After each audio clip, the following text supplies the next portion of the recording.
এই হাদিসটা আপনাদেরকে কেউ বলেনি কখনো যে বিনা প্রয়োজনে ছবি তুলতে হয় না।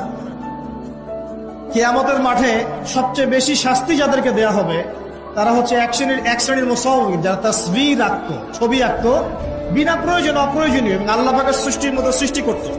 এদেরকে কিয়ামতের মাঠে সবচেয়ে বেশি মর্মান্তিক শাস্তি দেওয়া হবে। এটা একটা হারাম কাজ, ক্ষেত্র বিশেষে হালাল করা হয়েছে। কিভাবে হালাল করা হয়েছে? পাসপোর্ট সাইজের ছবি ছাড়া আমার ভিসা হবে না, আমার পাসপোর্ট হবে না, আমার এনআইডি কার্ড হবে না।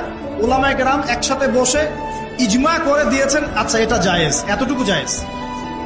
আর এই যে আমরা কথায় কথায় সেলফি আর এই ছবি, এই সংস্কৃতি কোথেকে আসলো? এটা তো মুসলিমদের সংস্কৃতি না। ছবি মূর্তির সাথে আমাদের সম্পর্ক কি? পিতার ছবিটা সুন্দর করে ঘরের মধ্যে লটকায় রাখছেন মালা দিয়ে, একদম কি বুঝাতে যাচ্ছেন আপনি? আপনি নেককার সন্তান, অথচ পিতার জন্য কোনো দোয়া নাই আপনার মনে। দাঁড়ান দাঁড়ান